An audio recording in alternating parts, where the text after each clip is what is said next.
오늘 두 번째로 우리의 모습, 우리의 실존, 우리의 실상을 어떻게 믿을 거냐. 내가 나 자신에 대해서 나를 어떻게 보느냐.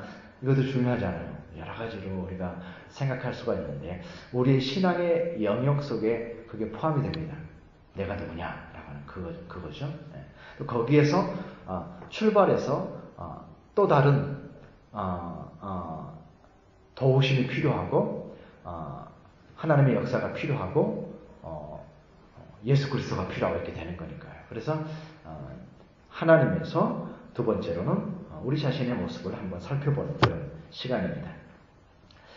1948년 12월 달에 유엔이 세계인권선언서를 발표합니다. 이 세계인권선언서는 지금까지도 유엔이 왜 존재해야 되는가를 보여주는 가장 중요한 문서입니다. 온 세상이 어떤 종교와 어떤 문화와 어떤 나라에 소속되어 있든지 그 인간의 가치를 추구하는 것으로서 유엔이 존재하는 것이죠. 그 세계인권선언의 그 첫 번째 조항, 첫 번째 문장에 보면 어떻게 되어 있냐면 All human beings are born free 이렇게 되어 있습니다. 다시 말해서 모든 사람은 태어날 때부터 자유롭다 이런 뜻입니다. 첫 번째 문장이 그렇게 되어 있어요. 모든 사람은 태어날 때부터 자유로운 인간이다.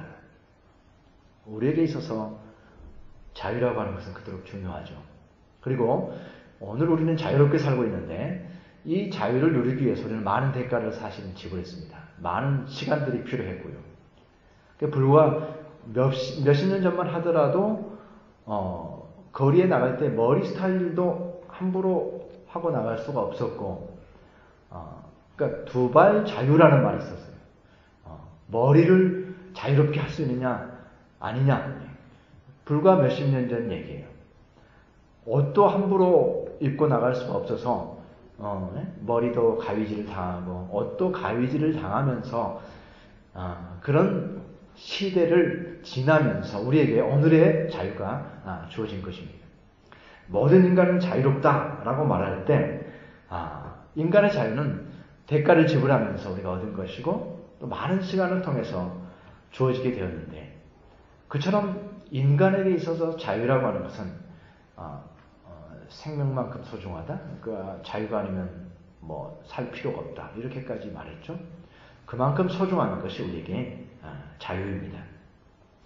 그런데 이 자유를 얘기할 때 우리가 잘 알고 있는 것이 있죠. 반드시 자유에는 책임이 따른다라는 이 사실입니다. 자유롭기만 해서는 안 되는 거예요. 문제는 자유롭기만 하려고 하니까 문제인데 우리는 자유롭기만 할 수도 없고 자유롭기만 해서도 안 됩니다. 자유라고 하는 데는 반드시 책임이 뒤따르게 되어 있다. 인간은 자유로운 존재이면서 그렇기 때문에 동시에 책임적인 존재입니다. 인간의 위대함은 인간이 자유롭다라는 데 있습니다. 그러나 또 다른 위대함은 인간이 또한 책임을 질 수 있는 존재라는 거예요. 그래서 자유로우면서도 인간에게는 법이 있습니다. 자유로우면서도 인간에게는 도덕이 있습니다. 자유로우면서 인간에게는 예절이 있습니다. 자유로우면서 인간에게는 관습이라고 하는 것이 있어요. 자유롭지만 마음대로 살지 않는다는 거죠.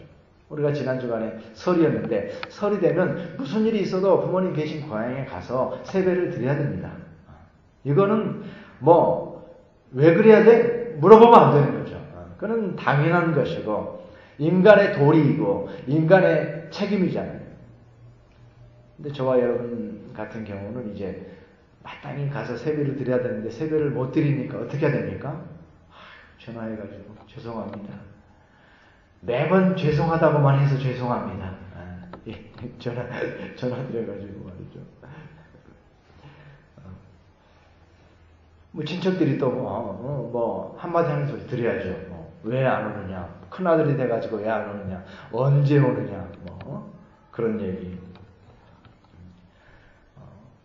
그거는 인간으로서 우리가 살아가지만 자유롭게 살아가지만 그런 어떤 책임 있는 존재로서 살아가기 때문에 그것은 너무나도 당연한 것입니다. 인간은 법과 도덕과 관습을 따라 살아가죠. 그러나 진정한 인간의 책임이라고 하는 것이 그러한 법과 관습과 도덕으로 해결되느냐 이 문제입니다. 나는 법을 지키고 나는 법에 의해서 정죄받지 아니하고 나는 감옥에 들어가지 아니하고 나는 남들이 하는 만큼의 예의를 지켰다. 그렇기 때문에 나는 인간으로서의 도리를 다했다라고 말할 수 있느냐? 여기에 신앙과 불신앙의 갈림길이 있습니다. 인간은 그저 단지 도덕과 법과 예절과 관습만을 지킴으로써 책임적인 존재다라고 하지 않는다는 겁니다. 인간은 하나님 앞에서 책임적인 존재가 되어야 됩니다. 인간은 하나님께서 자유를 주신 분이 누구신가? 이토록 인간을 자유롭게 창조하시고 자유의지를 주셔서 우리의 삶을 스스로 하게 하신 분이 누구신가? 라고 하는 데 있어서 그분이 하나님 창조주 하나님 아버지이신 것을 알게 되었고 그렇기 때문에 그 신앙 안에서 그 신앙을 가지고 있는 우리 모든 신자들은 단지 도덕과 관습과 예절만으로 살지 않고 하나님 앞에서 책임 있는 존재로 살아야 된다라고 하는 것이 우리의 믿음의 내용입니다. 그것은 큰 차이가 있겠죠. 나는 사람들이 사는 것처럼 나는 법에 저촉되지 않았어. 어느 누구도 나에게 죄 있다라고 정죄하지 못해. 그렇게 말할 수 있습니다. 왜냐하면 세상이 그러니까요. 그러나 믿음 안에서 우리는 누구입니까? 나 자신을 어떻게 이해해야 됩니까? 그저 법과 도덕과 관습에 의해서가 아니라 한 인간으로 우리에게 자유로운 삶을 주신 분은 하나님이시고 법이 아니라 도덕이 아닙니다. 하나님께서 우리에게 자유로운 삶을 주셨고 그렇기 때문에 나는 하나님 앞에서 책임적인 존재로 살아야 된다. 이것이 우리의 신앙이 되는 겁니다. 오늘 본문의 말씀에 4절의 말씀에 보면 이렇게 되어 있습니다. 우리가 이와 같이 말함은 사람을 기쁘게 하려 함이 아니요 오직 우리 마음을 감찰하시는 하나님을 기쁘시게 하려 함이라. 2장 우리가 읽지 않은 부분 4절이죠. 네. 우리가 하나님을 기쁘시게 하는 삶, 그리고 이제 하나님을 기쁘시게 한다, 또는 하나님께 합당히 행한다, 또는 하나님께 기쁘시게 하지 못했다 해가지고 이런 내용이 반복해서 한 서너 번 나오게 되는데 신자의 삶의 기준으로서 자유로운 인간이지만 하나님을 기쁘시게 하는 삶의 기준을 제시하고 있습니다.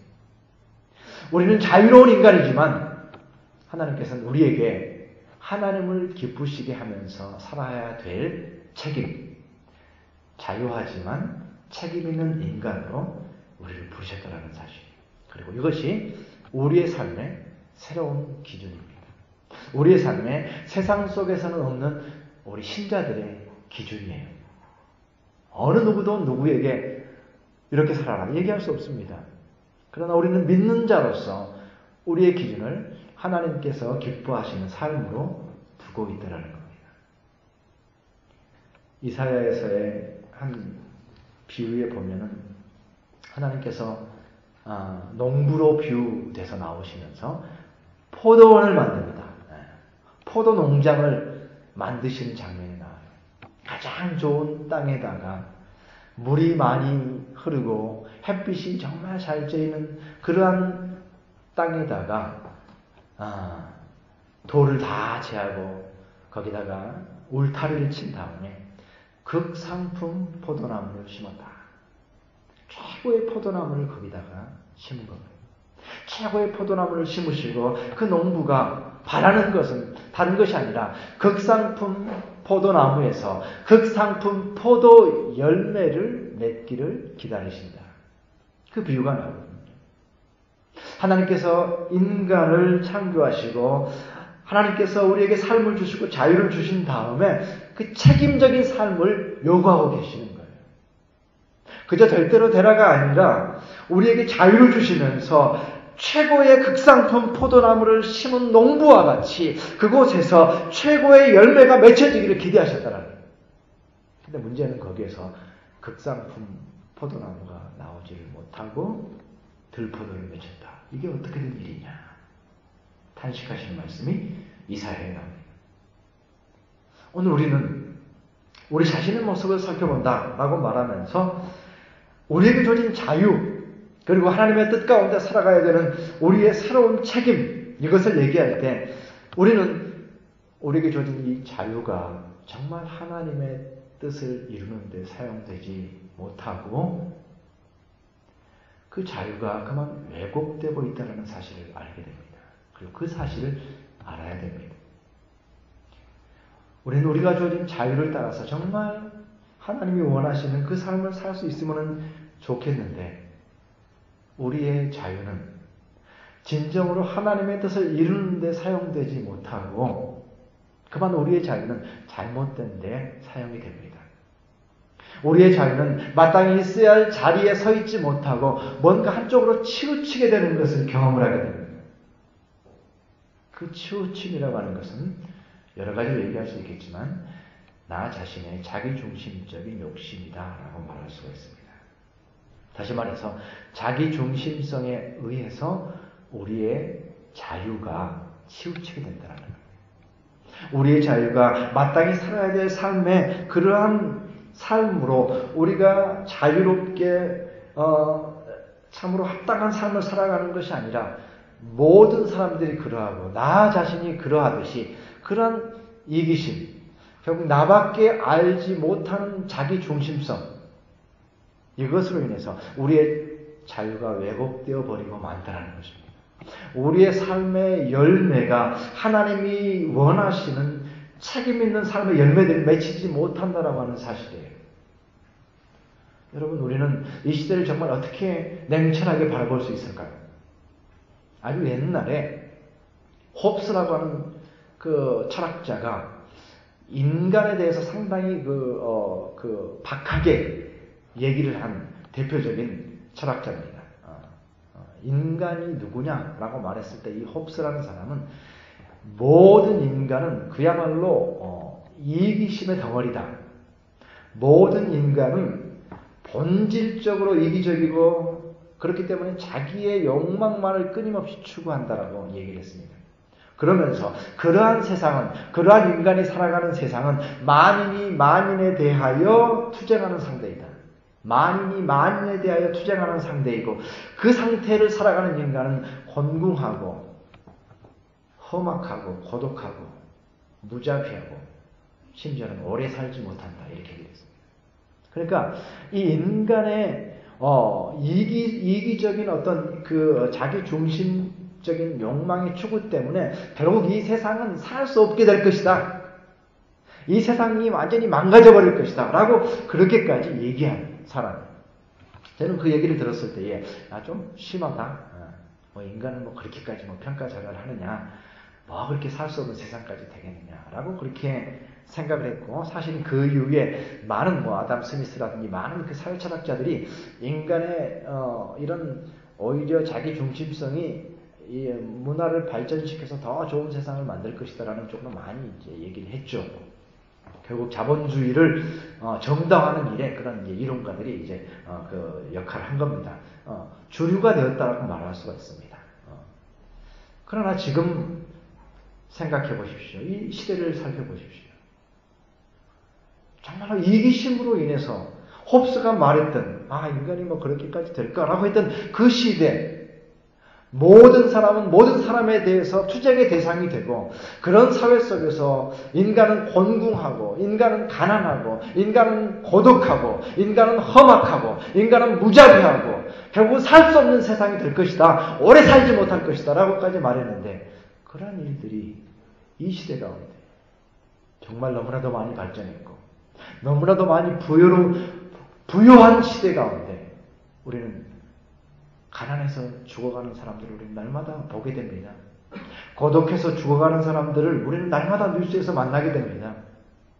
험악한 사람들을 우리는 날마다 뉴스에서 만나게 됩니다. 정말로 살 수 없는 세상이라고 말하는 그러한 시대, 어느 때보다도 고통스러운 시대, 그러한 시대를 우리가 살아가는 것을 보면서 정말 우리의 삶이 자기중심성의 이러한 이기심으로 인해서 정말로 우리의 삶이 마땅히 살아가야 될 삶에서 너무나도 길을 잘못 들어가고 있구나. 하마르티아. 표적을 못 맞췄다 이런 뜻이잖아요. 표적을 빗나갔다 이런 뜻이죠. 마땅히 살아야 될 삶에서 그게 죄거든요. 하마르티아. 마땅히 살아야 될 삶에서 빗나간 겁니다. 하나님의 창조를 받은 인간은 인간으로서 마땅히 살아야 될 삶이 있는데 그 삶에서 실패하게 되었고 결국 표적을 맞추지 못하는 그런 죄의 존재.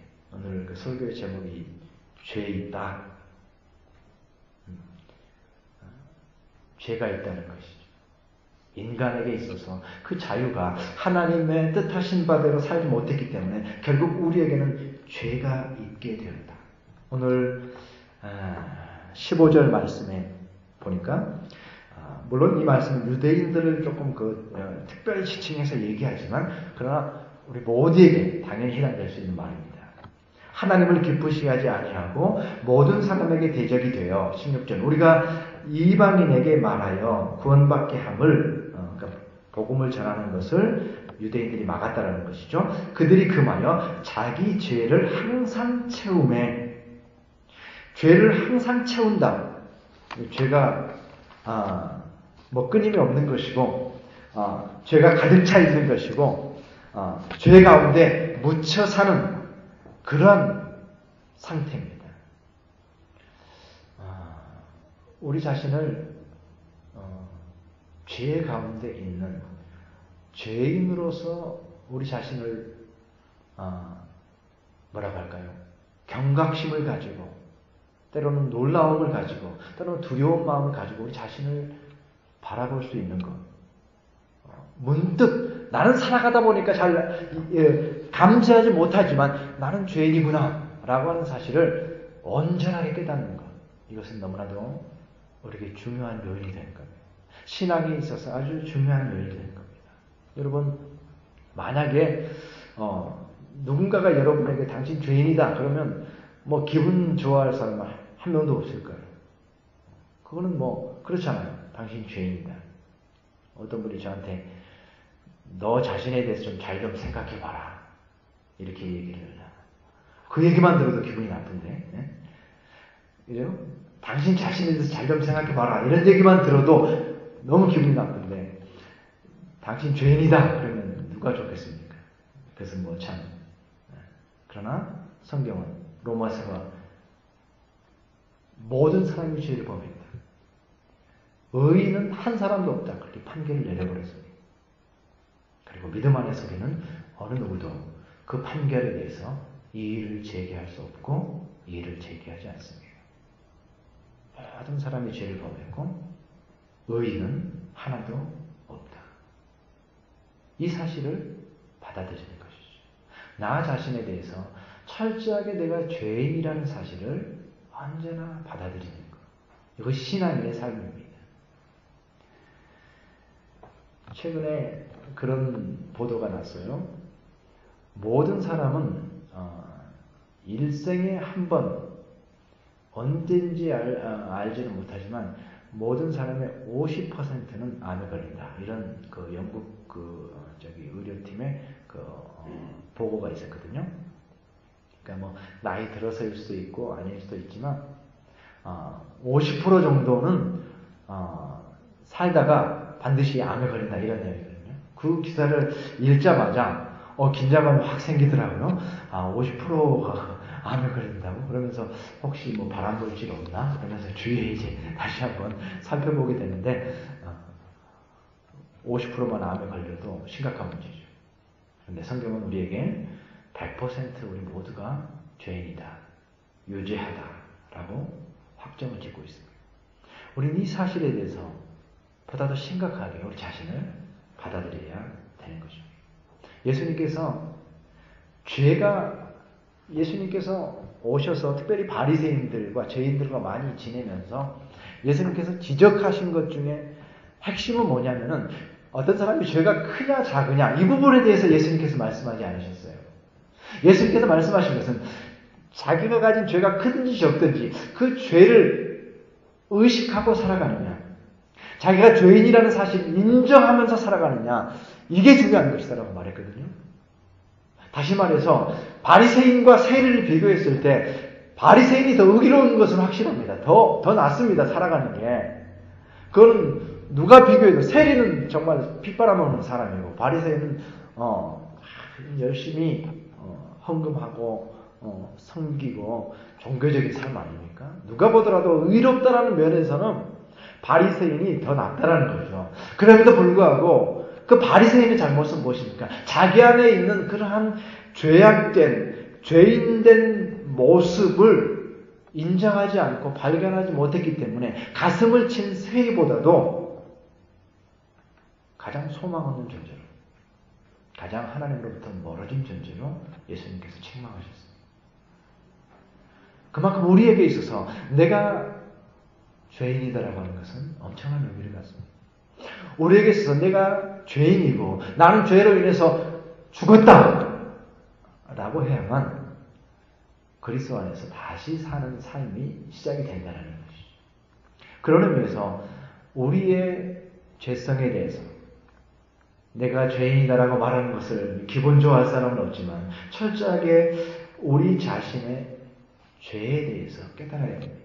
그런데 이 죄에 대해서 얘기할 때 어떤 분들은 나 죄인이야 라고 멋있게 말하시는 분들이 계시더라고요. 나 죄인이야 쉽게 말하시는 분들이 계셔요. 뭐 그럴 수도 있겠죠. 자기 고백처럼. 그러나 정말로 자기 죄에 대해서 맞부딪혀 본 사람은 그렇게 말할 수 없습니다. 다윗이 말했던 하나님, 내 죄가 내 앞에 있습니다. 내 죄가 내 앞에 정말 쌓여 있습니다. 제발 이 죄를 좀 지워주십시오. 이 죄를 좀 씻어주십시오. 말했던 게 다윗에게 있어서 죄라고 하는 것은요, 나 죄인이야. 쿨하게 인정하는 그런 차원이 아니었습니다. 이것은 그의 인생 속에 가장 심각한 문제였으며, 가장 해결할 수 없는 문제였으며, 가장 고통스러운 것이었으며, 가장 그의 인생 가운데 슬프고 안타까운 일이었던 것이죠. 죄를 어떻게 인식하느냐. 우리 가운데 죄가 있지만 그 죄를 어떻게 인식하느냐가 또 다른 것입니다. 오늘 말씀 속에서 하나님 앞에서 책임적인 존재가 되기를 원하셨는데 그렇지 못했던 그들을 향해서, 특별히 유대인을 향해서 어떻게 얘기합니까? 자기 죄를 항상 채웠고요. 그 자기 죄를 항상 채웠기 때문에 노하심이 끝까지 그들에게 임하였다. 하나님의 노하심. 우리의 죄는 그저 내가 나는 죄인이야 라고 쉽게 넘어가는 차원의 죄가 아니라 하나님의 노하심이 끝까지 임하였다. 그 죄에 대해서 하나님께서 노하셨다라는 겁니다. 그 죄에 대해서 하나님께서 분노하셨다라는 겁니다. 그 죄에 대해서 하나님께서 탄식한다라고 하는 사실이죠. 여러분, 이 사실까지 우리가 이르러야 됩니다. 우리에게는 자유가 있지만 그 자유를 하나님의 뜻 가운데 살지 못하고 죄 가운데 거하게 되었으며 그 죄는 하나님의 분노, 하나님께서 그 죄를 분노하시고 끝까지 그 노하심 임하였다라고 말하시고 계신 이 사실 말입니다. 하나님께서 나의 죄를 오늘도 슬퍼하시고 그 죄에 대해서 탄식하고 계신다라고 하는 이 사실입니다. 노하심이라고 하는 것은 우리가 생각할 때 노하심은 성질내는 거잖아요. 격정이잖아요. 그런데 하나님의 노하심은 그러한 차원의 격정이 아니라 하나님의 노하심은 죄를 도저히 받아들일 수 없는 죄에 대한 단호한 거부를 의미합니다. 하나님이 노하셨다라고 하는 것은 도저히 하나님께서는 그 죄를 용납하지 않으신다 라고 하는 것입니다. 그 죄에 대해서 하나님께서는 타협하지 않으신다 라고 하는 것을 얘기하는 겁니다. 하나님의 노하심은 하나님의 거룩함과 정의로움에서 비롯된 거예요. 하나님의 성질에서 비롯된 게 아닙니다. 하나님의 공의로움과 하나님의 정의로움과 하나님의 사랑에서 노하심이 오는 겁니다. 격정이 아니라는 것이죠. 그렇기 때문에 하나님의 정의로우심으로 인해서 우리의 죄는 반드시 하나님의 노여움의 대상이 되는 겁니다. 우리가 죄가 있다라고 하는 것은 하나님께서 분노하시고 그 죄에 대해서 하나님께서 노하시고 계신다는 것. 하나님께서는 죄를 용납하실 수 없으신데 사실 죄는 하나님께 속한 모든 것을 다 집어삼키는 것입니다. 그게 무서운 거예요. 하나님께 속한 것, 하나님의 은혜, 죄가 삼킵니다. 참으로 기도함으로 진실하게 나아가는 우리의 순수한 믿음, 죄가 삼켜버립니다. 하나님께 온전히 나아가서 예배하고 온전히 우리 가운데 충만하길 원하는 성령의 역사, 성령의 충만함. 성령은 능력인데 그 능력을 삼키는 것이 우리의 죄입니다. 하나님 앞에 소중한 모든 인간들에 대한 존중과 사랑을 삼키는 것도 죄거든요. 죄가 하나님께 속한 그 모든 것을 다 삼키면서 그렇기 때문에 반대로 얘기한다면 어떻습니까? 하나님께 속한 모든 것을 우리가 회복하기 위해서는 우리 죄를 버려야 된다는 결론이 나오는 것이죠. 우리가 은혜가 있기를 원하고 성령의 능력이 있기를 원하고 기도에 진실함이 있기를 원하고 한 인간에 대한 사랑이 있기를 원한다고 한다면 우리는 죄를 버려야만 그것을 다시 회복할 수 있게 된다는 하나님께 속한 모든 것이 죄로 인해서 삼키우듯이 하나님께 속한 모든 것이 다시 회복되기 위해서 우리는 죄를 미워해야 된다는 사실. 죄를 사랑하면서 하나님께 속한 모든 것을 동시에 얻을 수가 없습니다. 왜냐하면 죄가 있는 동안은 하나님께서는 우리에게 분노하시기 때문입니다. 그러한 하나님의 분노의 사실, 죄에 대한 심각성, 그것이야말로 우리를 죄와 싸우도록 죄에 대한 경종을 울려주는 것이죠. 하나님의 분노가 있기 때문에 우리는 죄에 대해서 심각함을 알게 되는 겁니다. 그런데 사람들은 하나님 다 좋다. 근데 하나님의 분노만큼은 제거하려고 그러죠. 하나님, 사랑의 하나님이 좋고 매너 있는 분이 좋고 능력 있는 하나님은 좋은데 하나님의 분노는 없었으면 좋겠다. 저는 이 사실을 생각하면서 저는 그 부모의 역할을 생각을 해봅니다. 부모가 이 세상에서 우리 자녀들에게서 특별한 점이 있어요. 이 세상에 모든 사람들이 있지만 부모에게 있는 것 두 가지가 있어요. 그건 뭐냐면 사랑과 채찍입니다. 부모에게는요, 사랑도 있으면서 채찍도 있어요. 이것이 부모만의 놀라운 사실입니다. 여러분, 계부, 계모, 그죠? 새아빠, 새엄마한테는 뭐가 있어요? 네. 사랑은 없고 채찍만 있어요. 네. 그 문제가 되죠. 아무리 잘 두들겨 펴도 잘 될 수 있습니까, 얘가? 근데 조부, 조모, 할아버지, 할머니한테는 뭐가 있어요? 채찍은 없고 사랑만 있어요. 사랑이 있으니까 좋은 것 같죠. 그러나 역시 바로 되지 못합니다. 놀라운 것은요, 이 세상에 하나밖에 없는 부모, 엄마와 아빠, 이 세상에 한 분밖에 없는 그 부모만이 나를 사랑하시는 분이면서 동시에 나를 매질하시는 분이에요. 부모님이 계셔서 내가 바로 될 수 있었던 것이죠. 하나님 안에서 우리가 하나님을 생각할 때에 많은 사람들은 하나님의 분노를 빼고 싶어 합니다. 그러나 하나님의 분노를 빼고 나서는 우리가 어떻게 되겠습니까? 우리는 죄를 사랑하는 존재입니다.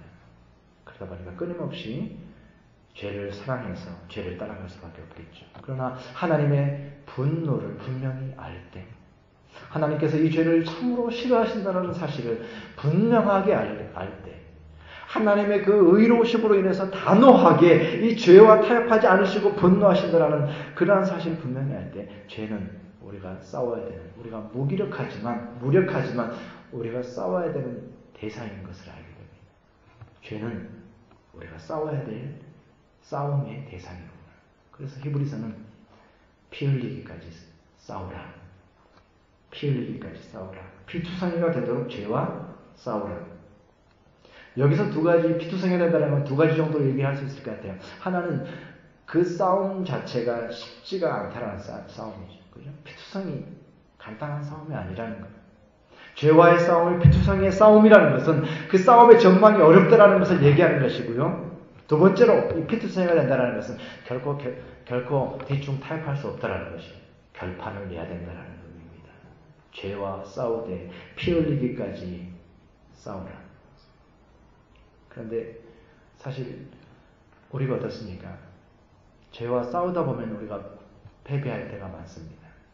그러나 피투성이까지 싸워서 내가 죄에 패배했다라는 사실을 알게 되고 그것이 분하고 그것이 억울하고 그것이 안타깝고 그것이 괴로운 그 순간 내가 죄로 인해서 패배했다라고 하는 그 패배의 순간 우리는 그 패배의 순간에 또 다른 소망이 자란다는 사실. 내가 죄 앞에서 절망이 되었지만 피 흘리도록 싸웠지만 내가 패배했다라는 그 순간에 거기에서 그 실패와 좌절 가운데서 또 다른 소망, 그것은 나로부터 나온 소망은 아니죠. 나의 죄됨으로 인해서 새롭게 소망이 자라는 것. 우리가 지난 주간부터 사순절 시작돼서 오늘 사순절 첫 주입니다. 주님의 고난과 주님의 십자가를 이제 묵상하는 그런 시즌으로 우리가 들어간 거죠. 주님의 고난과 십자가, 그것은 나의 죄의 실패와 만났을 때 의미가 있는 거잖아요.